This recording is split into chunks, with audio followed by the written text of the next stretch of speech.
అందరికీ నమస్కారం. అయితే ఈరోజు 42% మీద మనం మాట్లాడడం జరుగుతూ ఉంది. ఈ కార్యక్రమాన్ని ఎందుకు తీసుకున్నామంటే మన గౌరవ ముఖ్యమంత్రి గారు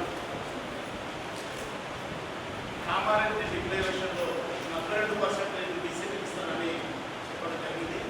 అది అందరికీ సమంజసంగా ఉంది. అయితే దీనిని ఆర్డినెన్స్ కాకుండా చట్టబద్ధత చేస్తే బాగుంటుందని నా యొక్క కోరిక. ఎందుకంటే ఎన్నో రాజకీయ పార్టీలు చూసినాం, ఎంతోమంది రాజకీయ నాయకులను చూసినాం, అన్ని పార్టీలను చూసుకుంటూ వస్తూనే ఉన్నాం, లాస్ అవుతూనే ఉన్నాం.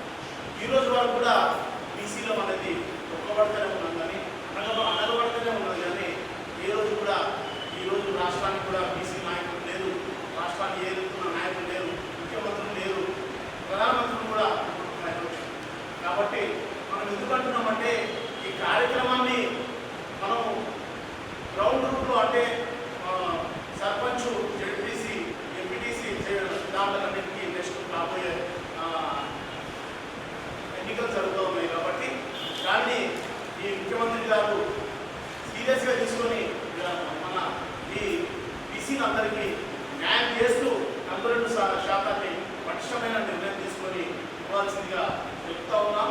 దాంట్లో భాగంగా ఈరోజు ఏంటంటే అన్న చేపట్టినటువంటి కార్యక్రమానికి మేము ఏ పార్టీ అయినా సరే, నేను ఈరోజు కాంగ్రెస్ పార్టీలో పనిచేస్తూ ఉన్నాం.